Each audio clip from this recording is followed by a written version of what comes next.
Welcome, this is Minu Chaudhary for Channel NE24. The Hindi version of Bengali poems from Barak Valley, published by Barlak Prakashan, was officially released today at the Tea Workers Union office. The event was presided over by Dr. Santosh Ranjan Chakravarti. Chief guest Uday Shankar Goswami, along with senior journalists Dilip Kumar, Madan Singhal, Meeta Das, Babul Narayan Kanu, and Adima Majumdar praised Ashok Verma's literary contribution.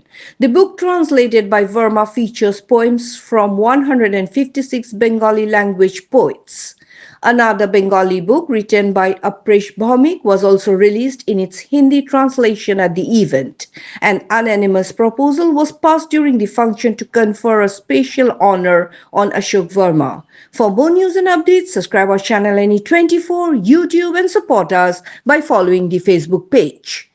আজকে শিলচর সদরঘাট স্থিত বরাক চা শ্রমিক union কার্যালয়ে बालक प्रकाशन शिलचर থেকে प्रकाशित श्री अशोक वर्मा जी द्वारा हिंदी में अनुदित बराक घाटी की बांग्ला कविताएं এই পুস্তকটার উন্মোচন ছিল এবং এছাড়াও এই বরাক উপত্যকার প্রখ্যাত সাহিত্যিক অপরেশ ভৌমিক মহাশয়ের যে বই সেটার হিন্দিতে অনুবাদ विपन्न समय और कुछ अन्य कहानियाँ এটারও আজকে উন্মোচন হয়েছে এবং অশোক বর্মা রচিত বেলা শেষের রেখাচিত্র এই তিনটি বই এখানে উন্মোচন সমারোহ ছিল।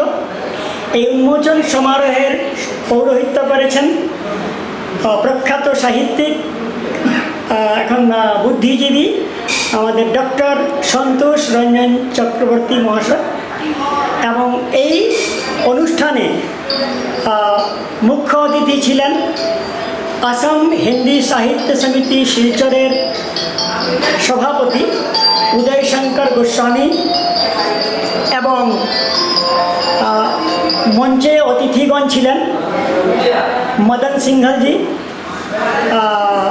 মিতা দাসপুরকায়স্থ, আদিমা মজুমদার ওনারা ছিলেন এবং আমাদের বরাক চা শ্রমিক ইউনিয়নের সহসাধারণ সম্পাদক রবিন মিয়াও মঞ্চে উপস্থিত ছিলেন।